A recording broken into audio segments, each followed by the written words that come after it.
Tonight, a major diplomatic move as Canada names a new U.S. ambassador.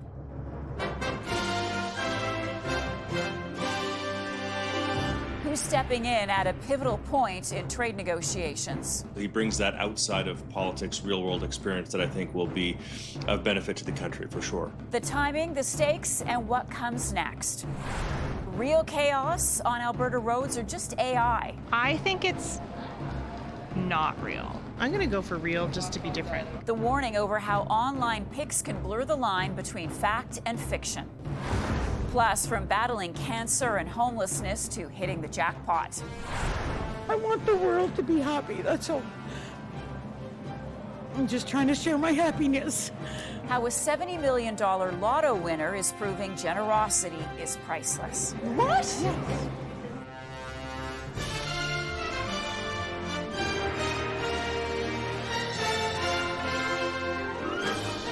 CTV National News with Omar Sachedina.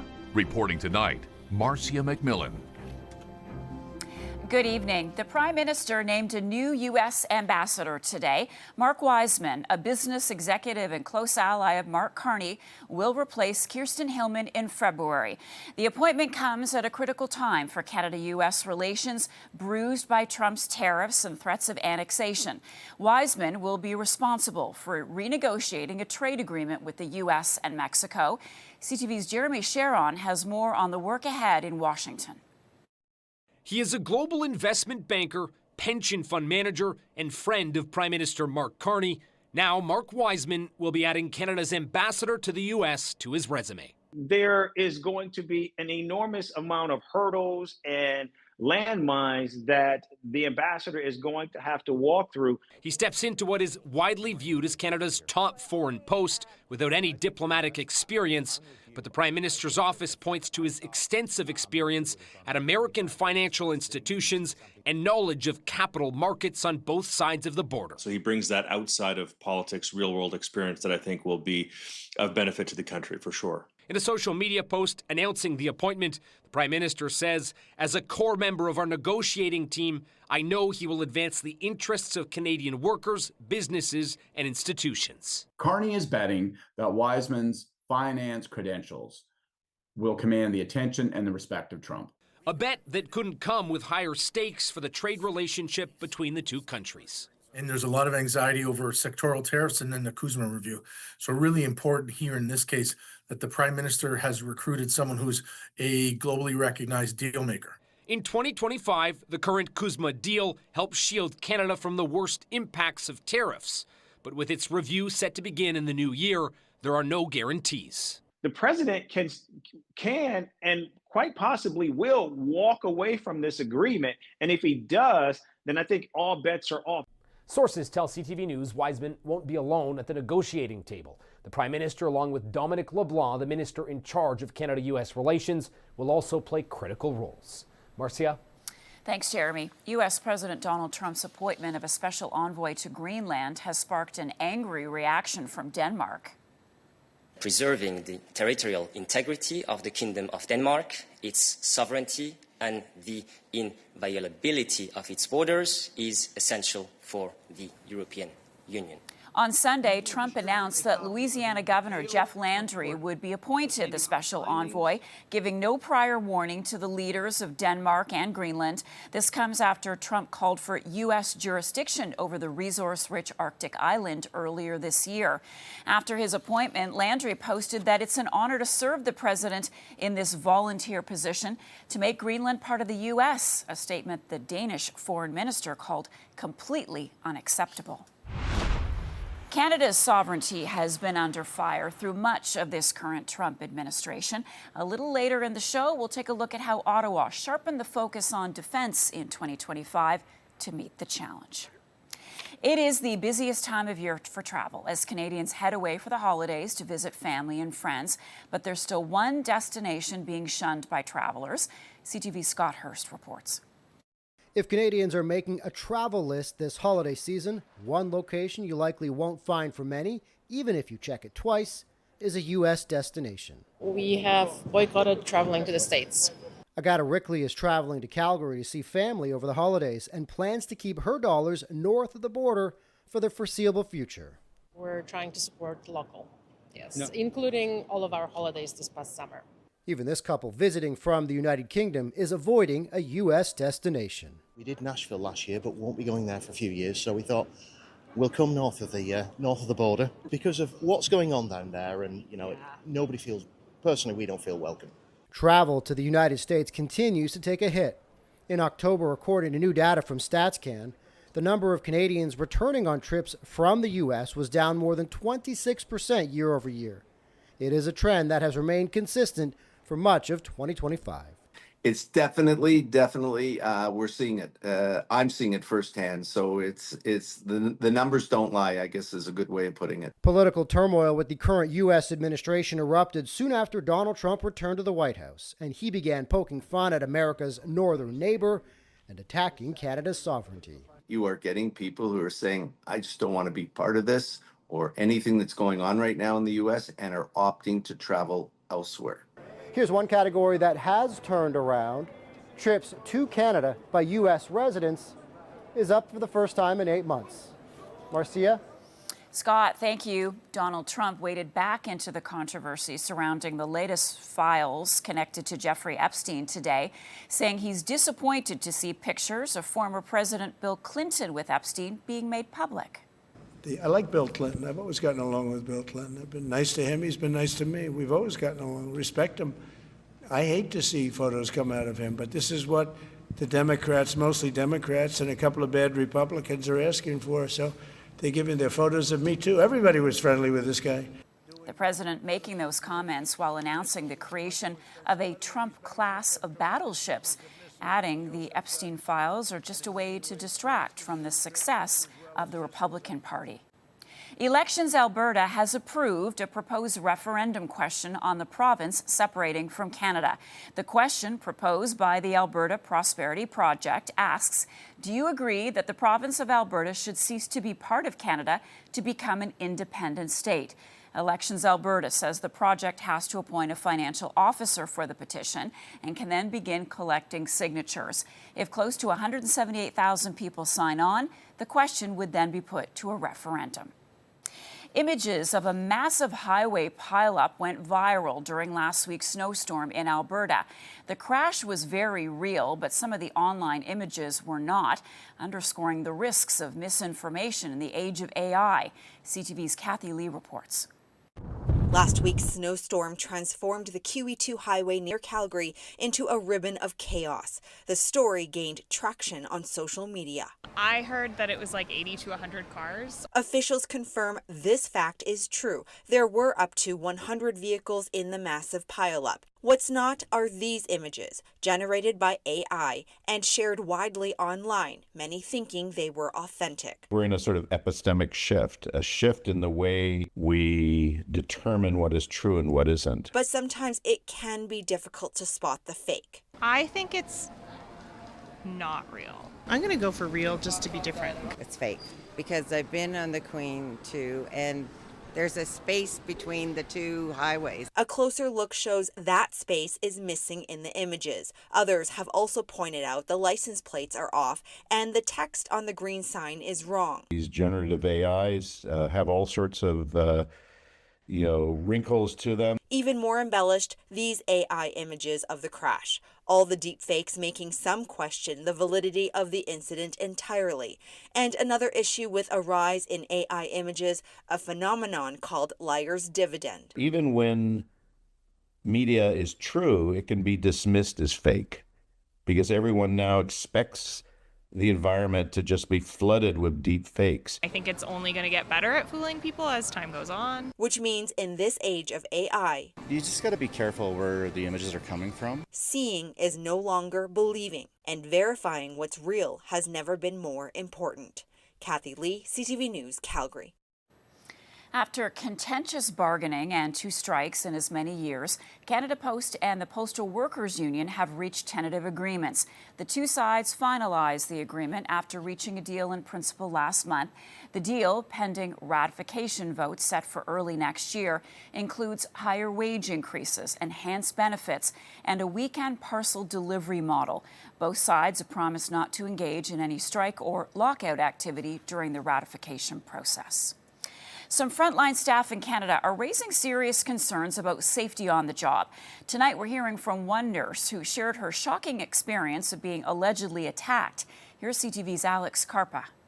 This is Katie Stark. She has been a children's emergency nurse at Winnipeg's Health Sciences Centre for 15 years, dealing with a lot on a day-to-day basis. But nothing prepared her for when she was allegedly assaulted on the job. I was punched, and it was it was the scariest moment I've experienced. Stark says the incident made her vulnerable at work, but she's not the only one. A 2025 survey from the Canadian Federation of Nurses Unions found that 6 in 10 nurses reported experiencing violence while on the job, and in Manitoba, there were 812 workers' compensation claims accepted in 2024 for nurses who were victims of assault or violent acts, up from 298 in 2015. This isn't normal, and it's not part of our everyday job. A spokesperson from Shared Health, which oversees the hospital, said they can't comment on employment matters due to privacy reasons, but stressed that any assault is unacceptable. It's very disappointing that that's happening. Last week, CTV News confirmed a doctor was assaulted in HSC's emergency room. Dr. Margot Burnell said it's important to support frontline healthcare staff who have been attacked while working. If they have undergone trauma, to make sure that they are supported after that event, because that's obviously a very difficult situation for them. As for Stark, she loves her job, but the daily fear factor makes her think twice about her surroundings and how safe it is to go to work. I'd like to see it taken seriously. Back in September, the province said that 2 police officers would be stationed around the clock at this hospital. And AI detectors were also introduced earlier this year to try and curb the increased violence. Alex Karpa, CTV News, Winnipeg. Health officials in Atlantic Canada are urging people to get the flu vaccine as the country sees some of the highest flu positivity rates in years. My hope is that we learned some things from the pandemic and that we tend to be too complacent about respiratory viruses. Concern over the spread of the virus is especially high in Newfoundland and Labrador, where health officials say less than 10% of children have been vaccinated. The flu season tends to hit the Atlantic region hard after the holiday season, so getting vaccinated now is crucial. Legendary singer Barry Manilow has revealed he has lung cancer and will need surgery to remove a spot on his lung.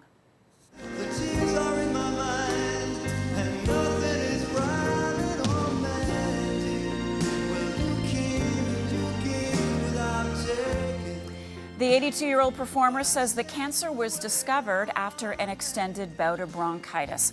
The singer added that doctors don't believe the cancer has spread. So as far as treatment goes, he expects no chemo, no radiation, just chicken soup and I Love Lucy reruns. His January shows are being rescheduled. Coming up, the ups and downs facing a holiday staple. There's only one way to get the smell of Christmas.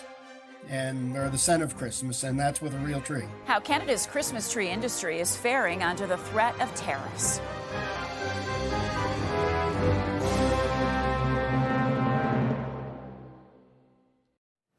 Unions turned up the pressure at a rally in North Bay, Ontario, sending a symbolic message and demanding a reversal of upcoming hospital job cuts to frontline staff. The union, representing hospital workers, left a lump of coal on the office doorstep of Nipissing MPP and Ontario Minister of Economic Development Vic Fedeli, labeling him the Grinch that stole health care in North Bay. The union blames the Ontario government for 40 job cuts coming next year. Christmas tree growers are reporting strong sales this year. In Nova Scotia, the industry is a huge part of the economy, but just the threat of tariffs has hurt farmers. CTV's Paul Hollingsworth has more on how growers are feeling this holiday. Christmas trees represent big business, generating more than $50 million each year in Nova Scotia. Last year we sold about 75, and this year we did about 350. Most tree lots around the province are sold out. a signal this season has been productive for sellers. Somewhere it's up to 10%, some more. So it's really encouraging to see. While local business has climbed, U.S. exports have dipped compared to 2024. Unfortunately, our shipping market is down about 40%. The trade tensions between Canada and the U.S. have resulted in a major blow to some businesses' bottom lines, with regular buyers backing off because of tariff fears. There wasn't a tariff on Christmas trees. It was just the uncertainty and the nervousness within the market. We've taken some pretty big hits this year for sure. Pushing away any bad news, Colin Hughes is focused on the upside. His local buyers are still choosing his real trees in large numbers instead of artificial options. Well, there's only one way to get the smell of Christmas or the scent of Christmas, and that's with a real tree. Selling those trees in large numbers is a top priority. After losing business in the U.S., Colin Hughes has a backup plan. He hopes to expand his business and sell trees in parts of Europe and Asia. Paul Hollingsworth, CTV News, Halifax. Still ahead. How Canada is reimagining the future of this country's defense and who we could be looking to for help securing our sovereignty.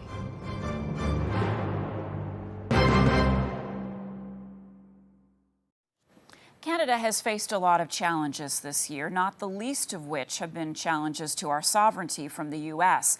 That's why Prime Minister Carney has reprioritized investing in our military. CTV's senior correspondent Judy Trin looks back on one of the most impactful stories of the year and how Canada is defending its future. Canada's new government will rebuild, reinvest, and rearm the Canadian Armed Forces. The Prime Minister's clarion call to defend against a superpower's imperialism. What I'd like to see, Canada become our 51st state. We give them protection, military protection. Donald Trump turned his threats into a trade war, pushing Mark Carney to turn the military into an economic shield. I'm announcing today that Canada will achieve NATO's 2% of GDP target this year, half a decade ahead of schedule. Carney's first budget invests nearly $82 billion in defense over the next 5 years. There's more money for recruiting, training, and equipment. Soldiers are getting raises and bonuses for serving overseas and deploying in the far north. The priority is the defense of Canada and the Arctic. So we are investing both in terms of capabilities, but also in terms of planning and programming. Climate change has made Canada's Arctic and its natural resources vulnerable to foreign intrusion by Russia and China. Better weapons are needed to patrol from the land, sea, and air. In the past, 75% of procurement dollars went to American companies. That's being reduced. We're not going to be spending 75 cents of our dollar south. We'll be amortizing that money out in Canada where we can, and then spending it in other places where we have to. The Defense Investment Agency, created in October, aims to ensure that Canadian companies benefit from big procurements, like the plan to replace a fleet of aging submarines. The Navy wants 12 conventional subs. The reason we need submarines is very simple. It's the only technology in the Navy that guarantees that we control our waters. That's the first one in Canada. There are two competing bids. The Prime Minister visited TKMS, the German-Norwegian conglomerate, in the summer. Then in the fall, Carney visited the South Korean rival, submerging himself in Hanwha's proposal. I'll be back in 60 days. The contract, which includes manufacturing and maintenance, could be worth more than $100 billion. The winning bidder is expected to share the rewards. Buying Canadian, both in terms of steel and aluminum. So that's not a surprise. I think for both submarine manufacturers, they would be looking at that. Obviously, the question of servicing these vessels over time. I mean, remember, this is a long-term investment. We're talking 30, 40, maybe even 50 years. While the submarine supplier will be chosen next year, the decision on fighter jets is still up in the air. Canada has already purchased 16 F-35s from the U.S. With Trump's tariffs, whether to buy more is being reviewed. I don't believe that we've had enough jobs created and industrial benefits done out of the F-35. Then there's the Swedish charm offensive. The king leading the charge to pitch the Gripen fighter and offering to build the Nordic jet in Canada. The government's steps to diversify our defense and trading relationships are absolutely crucial, but need to be accelerated. The military budget will continue to increase over the next decade. The Prime Minister, along with NATO allies, has committed to spending 5% of GDP on defense by 2035. That will equate to roughly $150 billion a year, the cost of defending Canada's sovereignty. Judy Trin, CTV News, Ottawa. Still ahead, giving back in a big way, how a lottery winner is helping her community for the holidays.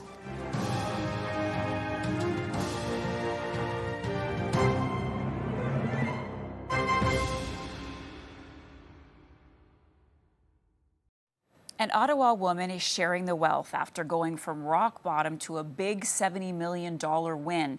Here's CTV's Leah LaRocque on why she's not keeping it for herself and the surprise waiting for some shoppers just in time for the holidays. I am here to present you with a Christmas gift today. Really? I am. An unexpected act of generosity on a trip to the grocery store. My goodness, I don't believe it. Leaving Fred Warnell speechless and in tears. Don't cry, love, don't cry, because you'll make me cry, and I'm ugly when I cry. Patty Warden giving out more than $20,000 in grocery gift cards. A small act of paying it forward, she says, after becoming a multi-millionaire. Congratulations, Patty. Last May, Warden won the $70 million Lotto Max. Since winning $70 million, Patty has been giving a lot of it away to people in need in the best ways she knows how. She says it's because she knows firsthand what it's like to go without. Some traumatic things happened to me. Then it turned out I had cancer. And then when I got better, instead of being smart and picking up my life where it left off, I ended up downtown on drugs. I was homeless for some time, sleeping on a park bench. And with coffee, you always need a ton of sugar. After building her life back, the mother of four says the money was life-changing. It's changing the aspect of being able to do more for others, but for my personal self, hasn't changed at all. And today you got a $300 gift card to help with Christmas dinner. What? Yes. Really? Yes. Oh my gosh! Which is why when Warden heard that many families couldn't afford to put Christmas dinner on the table this year, she wanted to do something. She's always been like this, so I'm not surprised, but I think she's incredible for doing it. And there was one more surprise for Warnell. He had no idea the gift card was for $300. My goodness gracious, I don't believe it. I'm lost. A moment Warden says is priceless. I want the world to be happy, that's all. I'm just trying to share my happiness. Leah LaRocque, CTV News. That is our newscast for tonight. I'm Marcia McMillan. From all of us at CTV National News, thank you for watching. Good night, and we'll see you tomorrow.